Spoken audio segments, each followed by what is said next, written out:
मेरे साथ आज डॉक्टर नवीद को हमने इनवाइट किया है, जो कि सारे सवालों के जवाब देंगे और हमें बताएंगे कि राइट नाउ सिचुएशन क्या है पाकिस्तान के अंदर।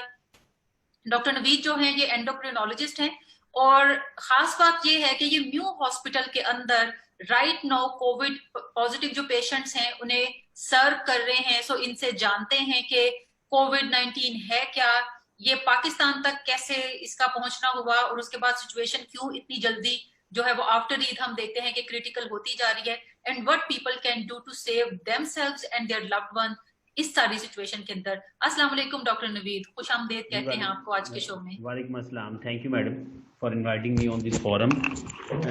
कोविड-19 जो है वो एक कोरोना वायरस एक ग्रुप ऑफ फैमिली है जो कि आरएनए वायरसेस हैं, और इसमें मोर देन 200 वायरसेस हैं।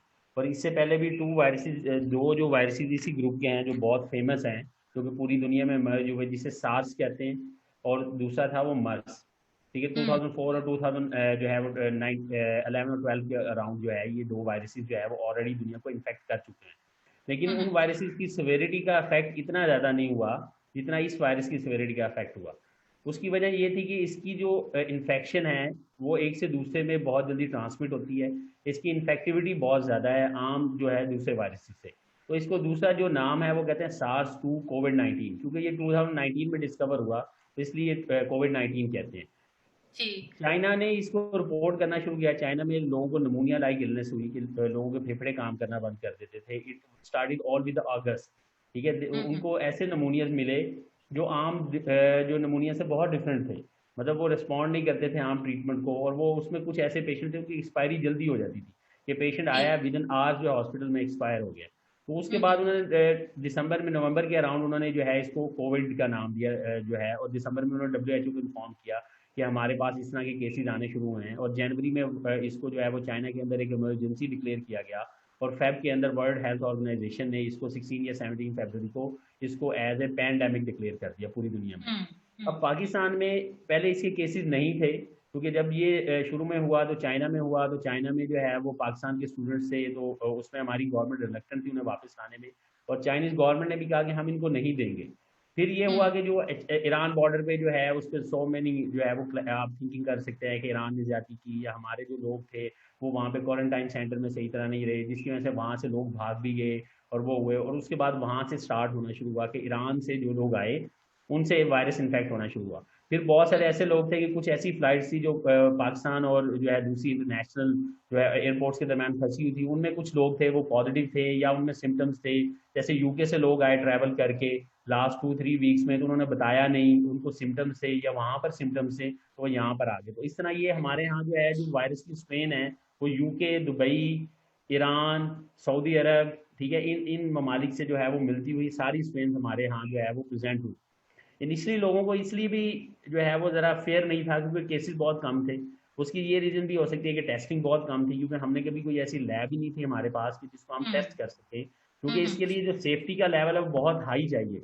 यानी कि जो बंदा लैब के अंदर सैंपल की जो है वो एक पेशेंट से सैंपल लेने से ट्रांसपोर्ट तक एक बाकायदा पूरा एक प्रोसीजर है, जिसके अंदर पेशेंट जो बंदा होगा वो एक प्रोटेक्टिव इक्विपमेंट के अंदर होगा और वो उसको ट्रांसपोर्ट भी करेगा। फिर जो है इसका इन्फेक्शन रेट बहुत ज़्यादा है, जो कि जो लोग लैब में काम करेंगे उनको ट्रेन कैसे करेंगे, वो वाले लोग पहले ट्रेन नहीं थे। तो शुरू में टेस्टिंग भी कम थी, फिर ऐसे ऐसे टेस्टिंग ज़्यादा होनी शुरू हुई, और लोगों में शुरू में फेयर नहीं था। फिर एक फेयर क्रिएट हुआ क्योंकि पूरी दुनिया में जो है वो क्या कहते हैं जो है वो डेथ्स होनी शुरू हुई, और रोज़ रिपोर्ट होता था, और CNN ऑलमोस्ट 24 आवर्स इसके ऊपर जो है वो पूरी ट्रांसमिशन भी करता रहा पूरा एक मंथ के अराउंड। इतना यानी कि ज़्यादा ये इमर्जिंग इशू था। फिर ये हुआ कि लोगों ने जो है वो क्या कहते हैं, क्योंकि केसेस इतनी ज़्यादा नहीं थे, शायद उसकी टेस्टिंग ज़्यादा नहीं थे, लोग रिपोर्ट नहीं कर रहे थे, कुछ गवर्नमेंट ने लोगों को घर से उठाना शुरू कर दिया, तो लोग इसमें से भी रिलक्टेंट हो गए कि वो टेस्ट कराते ही नहीं थे, वो बताते ही नहीं थे। तो इसीलिए वो आहिस्ता आहिस्ता फिर कम्युनिटी में लोगों को फैलता गया। फिर ईद की जो शॉपिंग हुई, ईद से जो पहले एक वीक था उसमें जो लोगों ने मतलब जो है वो इतनी ज़्यादा लोगों से मिले, फिर ईद पे मिले, तो अब उसके बाद एक ऐसा जो है वो तूफान है कि जो कि रुकने का नाम नहीं ले रहा। मतलब पहले तो लोग आते थे सिर्फ फ्लू के साथ, अब मतलब इतनी बुरी सिचुएशन है, जैसे 1,32,000 केसेज हैं, तो उसमें प्लस 5-6,000 रखें आप, यानी कि 138 के राउंड होंगे। अब इनमें से अराउंड 3,000 पेशेंट की डेथ हुई है, मतलब जो कि कंफर्म्ड कोविड के पेशेंट है, बाकी 50,000 रिकवर है। तो इट मीन्स कि जो 70,000 गवर्नमेंट के पास रिपोर्टेड है, उनमें से भी तकरीबन जो उसका 25 से 30% पेशेंट है वो हॉस्पिटलाइज्ड है। और ठीक। हॉस्पिटल में अब जो पॉलिसी है मैडम, वो एडमिशन की ये है कि जो पेशेंट को बिल्कुल सिम्टम नहीं होंगे, मतलब थोड़ी सी फ्लू होगा, गला खराब होगा, जिसकी ऑक्सीजन की रिक्वायरमेंट नहीं है, तो उसको हम हॉस्पिटल में नहीं रखते। अब हम्म। मेजॉरिटी ऑफ द पेशेंट वो हैं जो कि या तो सीरियस हैं या बहुत सीरियस हैं हमारे पास। जैसे म्यू में रफली अराउंड डाटा आप देख लें कि हमारे पास 300 बेडेड है, 300 बेड थे, जिसको एक्सपैंड किया गया, 550 बेड तक ले जाया गया। तो इनिशली वी हैड 480 490 पेशेंट्स, जिनमें से 60-70 जो है वो क्रिटिकल पेशेंट थे, या जो सिवियर, जिसे हम कह सकते हैं ख़राब हालत में थे। लेकिन अब जो है वो आप ये देखेंगे, अगर 250 पेशेंट्स हैं तो उनमें से 210 ऐसे पेशेंट्स हैं जो कि क्रिटिकल हैं, जो किसी वक्त भी जो है वो अपनी ज़िंदगी और से हाथ धो बैठते हैं। उसकी क्रिटिकल रीज़न, से आपकी क्या मुराद है? क्या ये हाँ, पेशेंट वेंटिलेटर के ऊपर हैं या ये ऑक्सीजन के साथ हैं और वेंटिलेटर पे अभी नहीं है? उसमें मैडम ये हुआ कि कैटेगरीज बनाई हुई हैं। एसिम्टोमेटिक है, जिसको कोई अलामत नहीं हुई, उसको हुआ, गुजर गया, उसको पता नहीं चला। अब जो हम्म। सिम्टम डिपेंड करेगा दो तीन चीज़ों के ऊपर। एक, आपका एक्सपोजर जिस बंदे से हुआ है उसके अंदर वायरस कितनी मिकदार में था, जिसको हम वायरल लोड कहते हैं। वायरल फिर, लोड। हाँ, फिर आपकी अपनी इम्यूनिटी कैसी थी, आप अपनी यानी कि आपकी हेल्थ कैसी थी। फिर तीसरा ये कि आपने कोई खुदा न खासा डायबिटीज़, हाइपरटेंशन या कोई इस तरह की कोमॉर्बिडिटी तो नहीं थी। फिर चौथा हम्म। ये कि आप उसके बाद क्या करते रहे क्या ये ये। इतना रैपिडली अफेक्ट करता है जब एक दफा हो जाता है कि विद इन डेज या विद इन आवर्स इसके अंदर चेंजेस आते हैं? हाँ, इसके बारे में मैडम अभी तक कोई दुनिया में प्रिडिक्ट नहीं कर सका कि ये इतनी स्पीड से जो फैलेगा, किस पेशेंट में फैलेगा, किस पेशेंट में नहीं करेगा। तो with in hmm. Hours patient की डेथ हो सकती है, विद इन आवर्स, यानी कि पेशेंट हमारे पास हम्म। आया। इसमें बेसिकली दो खराबी हैं जो जिसम में जो पैदा होती है। एक तो हमारा इम्यूनिटी डाउन होती है इसमें, क्योंकि हम्म। कुव्वत मुदाफ़ियत के खिलाफ लड़ने। दूसरा, इसमें जिसम में खून के छोटे छोटे लोथड़े बन सकते हैं, जिसको हम थ्रोम्बो एम्बोलिक फिनोमेना कहते हैं। ठीक। लोथड़े बनते हैं, और वो क्या करता है, वो दिमाग में भी जा सकता है, वो दिल में भी जा क्लॉट कोई सकता ना है। कोई चला हाँ, गया। वो हम्म। फेफड़ों में भी होता है, वो गुर्दों में भी हो सकता है, वो जिस्म के किसी हिस्से में भी हो सकता है। और ठीक। तकरीबन हमने हर बीमारी के साथ कोविड-19 की प्रेजेंटेशन देखी है। चाहे किसी मरीज को ठीक। फालिज हुआ है, दिल का मसला हुआ है, तो इस तरह के ये मसाइल हर हाँ। मसले के साथ आ रहा है कोविड का मरीज। ठीक। अच्छा, मुझे एक सवाल का जवाब दें कि पाकिस्तान में जो गवर्नमेंट की पॉलिसी है वो ये है कि अगर कोई शख्स एसिम्टोमेटिक है या कम सिम्टम्स के साथ है तो वो घरों के अंदर मैनेज करें खुद को, वो हॉस्पिटल्स के अंदर ना जाएं। और जब कोई पेशेंट मॉडरेट से क्रिटिकल सिचुएशन के अंदर जाता है तो फिर आप हॉस्पिटल्स के अंदर जाएं। डू यू थिंक कि ये पॉलिसी कोई ठीक पॉलिसी है, जहां पे किसी इब्तदाई स्टेज में आपके पास कोई हेल्प नहीं है? क्योंकि जो लोग घरों के अंदर मैनेज कर रहे होते हैं तो maybe they don't have accessibility to any doctors friend, के उनका कोई दोस्त डॉक्टर नहीं है, कोई जानने वाला डॉक्टर नहीं है, घर पे कोई डॉक्टर आके देख नहीं सकता, और वो घर पे कोई पैनाडॉल लेके, कोई सर दर्द की दवाई लेके तो खुद को मैनेज कर रहे हैं। सो ये जो इनिशियल केयर है ये कितनी क्रिटिकल है इसको मैनेज करने के लिए? असल में मैडम, इसमें जो सबसे इम्पोर्टेंट चीज़ है ना, एक है कि early treatment can save lifes in this कोविड-19 ना। उस अर्ली ट्रीटमेंट में क्या है कि आपने अपने आप को शुरू में, लोग कहते हैं पैनाडोल दें, तो पता नहीं, मैं समझता हूँ कि दुनिया में जंगल की हर जड़ी बूटी का कावा लोग पी चुके होंगे, ठीक है, लेकिन वो लोग मास्क नहीं पहनते, ठीक है, लोग फिजिकल डिस्टेंसिंग नहीं करते। सोशल डिस्टेंसिंग के बजाय अगर गवर्नमेंट ये कहती है कि फिजिकल डिस्टेंसिंग करें, तो ज़्यादा जो है वो लोगों को रेलिवेंस भी फील होती है। कितनी परसेंटेज पॉसिबिलिटी है कि अगर कोई पेशेंट किसी और प्रॉब्लम के साथ हॉस्पिटल में जाए और वहां से कोरोना वायरस का तोहफा लेके घर आ जाए? देखिए, hospital is a source of infection, ठीक है, किसी भी किस्म की। अब आप देखेंगे, जिस अगर फर्ज करें जैसे अटेंडेंट्स अलाउड नहीं है इस कोरोना के अंदर ना जाने के लिए, लेकिन जो बाहर लोग फिर रहे हैं वो भी तो आप एक दूसरे के साथ है, इसमें कोई प्रॉब्लम नहीं। मेरा ये ख्याल है कि जो 70 to 80% विजिटर हॉस्पिटल्स में है, दे आर ऑल्सो इन्फेक्टिव, ठीक है, वो भी ठीक। इन्फेक्टेड है। और क्योंकि हम सिम्टम्स गुजरते हैं या हैं, नहीं है? हाँ, नहीं है, हम गुजरते हैं क्योंकि हम जब राउंड करके गुजर रहे होते हैं तो कॉरिडोर में लोग खड़े होते हैं, वो छींक भी रहे होते हैं, वो वहीं पे थूक भी रहे होते हैं, और वहीं पे हाँ। खाना भी खा रहे होते हैं, वहीं पे गपशप भी लग रही होती है फैमिली, और वहीं पे सो भी रहे होते हैं। तो it is hmm. Likely possibility more than 70% कि आप इन्फेक्शन कैच करके आएंगे वहां से। कैच और करके वहां आएंगे।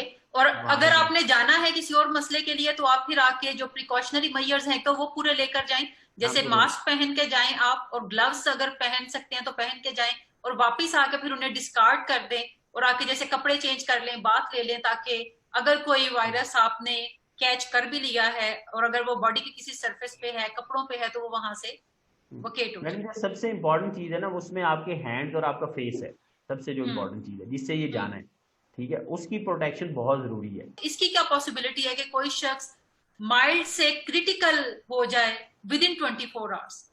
अच्छा, इसमें मैडम ये है कि मैंने आपको शुरू में बताया कि नो वन नोस कि how exact the course of disease is in any patient, ठीक है। अब कोई पेशेंट हो सकता, आमतौर पे हमारे जो एक्सपीरियंस में है कि जिन लोगों को 80% को माइल्ड इलनेस होती है, 70% को, तो यूजली वो क्रिटिकल या सीवियर फेज में नहीं जाते, ठीक है।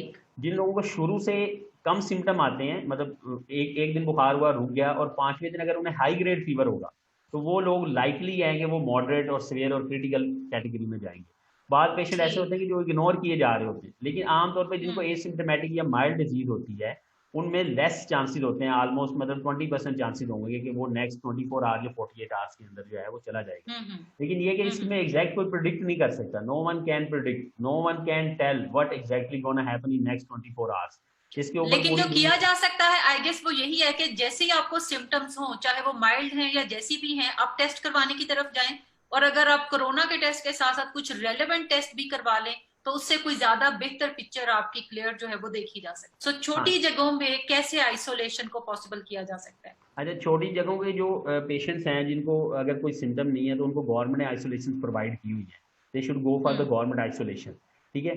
अब आगे लाजमी बात है वो आपको मिलने नहीं देंगे, ठीक है। जैसे एक्सपो की isolation is still working, Sialkot में भी है, फैसलाबाद में भी है, कुछ प्राइवेट लोगों ने भी आइसोलेशन बनाई हैं, तो वो इसलिए जो फ्री ऑफ कॉस्ट दे रहे हैं, ठीक है। वहां यानी हर शहर के अंदर कुछ फील्ड हॉस्पिटल बनाए हैं गवर्नमेंट ने, जो आपको थोड़ा पता करने से पता चल जाएंगे, और आप उस शहर के जहां पे भी आप रहते हैं वहां पे आप आइसोलेशन स्पेस के अंदर जा सकते हैं, या अगर आप ज्यादा छोटे शहर में रहते हैं तो मे बी करीबी शहर के अंदर कोई ऐसी स्पेस आपको अवेलेबल हो जहां पे आप जाकर तो रह सकते हैं। हाँ, ये गवर्नमेंट ने इसलिए आइसोलेशन बनाई थी ताकि जो लोग घरों में नहीं आइसोलेट हो सकते तो वो हमारे पास हों। ये क्या है, एक इंजेक्शन है कोई 60,000 रुपीज का, हाँ, जिसके बारे में कहा जाता है कि वो लगा दिया जाए तो फिर कोविड से आप पीछे आ सकते हैं। उसके बारे में हमने बात की है, जिसको हम कहते हैं एक्टिमरा के नाम से आती है। ये बेसिकली टोसिलीजुमैब है। ये मोनोक्लोनल एंटीबॉडी, यानी कि ये इस तरह का है कि हमारे जिस्म में जो एंटीबॉडीज प्रोड्यूस होती है किसी भी चीज को खत्म करने के लिए, तो उसको ये सिंथेटिकली बनाया जाता है। तो ये 60,000, ये इसकी ओरिजिनल जो कॉस्ट है, जो इंजेक्शन है, वो एक वायल 17,000 की है, ठीक है। तो एक डोज में 4 वायल यूज होती है, तकरीबन 4 से 5, तो वो 70,000 के अराउंड 1 डोज बनती है, और 2 टाइम्स लगाते हैं पेशेंट को। लेकिन इसका एक अपना सेट क्राइटेरिया है, ठीक है। इसके बारे में मैंने शुरू में दरमियान में कहा था कि it is not a life saving drug, ठीक है। ये हेल्प कर सकती है आपके मरीज को ठीक होने में। हम सिर्फ उन 5 लोगों का सुनते हैं जो इस टोसिलीजुमैब लगने के बाद ठीक हुए हैं, एक्टिमरा लगने के बाद। हम उन 55 मरीजों को नहीं देखते जो इसके लगने के बाद एक्सपायरी भी हुई है, एंड नो वन नोस। बड़ा इंपॉर्टेंट क्वेश्चन है डॉक्टर नवीद हमारे पास कि क्या जब कोई एक पेशेंट कोविड पॉजिटिव होता है और वो रिकवर कर जाता है तो कितने चांसेस हैं कि वो दोबारा इस वायरस को कैच कर सकता है? अच्छा, इसमें जो स्टडीज हैं वो कहते हैं कि ऑलमोस्ट 19% चांसेस हैं, ठीक है, आपको दोबारा कैच होने के। लेकिन डिपेंड करेगा आप किस एनवायरनमेंट में हैं और आपके अंदर जो वायरल लोड था वो इनिशियली कितना था, और आप जिससे इन कांटेक्ट हो रहे हैं वो किस तरह का पेशेंट है। फर्ज करें एक आदमी रहता ही आईसीयू के अंदर है और वो ऑलरेडी इम्यूनाइज है, लेकिन वो आप जो पेशेंट देख रहा है उसके अंदर वायरल लोड बहुत ज़्यादा है, तो 19% चांसेस होंगे तो वो री इन्फेक्ट हो जाएगा। ये अर्ली डाटा है, अब इस डाटा में चेंजेस भी होगी वक्त के साथ साथ, लेकिन ये कि ऑलमोस्ट लेस देन 20% चांसेस हैं कि आप दोबारा री इन्फेक्ट हो सकते हैं। अगर आप अपनी वाली जिस स्ट्रेन से इन्फेक्ट हुए हैं, आप जिस टाइप से, उससे अगर कोई बड़ी स्ट्रेन आ जाए और आप उससे ज़्यादा अरसे के लिए एक्सपोज हो जाएं तो फिर हो सकता है कि आप री इन्फेक्ट हो जाए, लेकिन chances of re infection are less as compare to other. Thank you very much doctor Naveed Shahzad.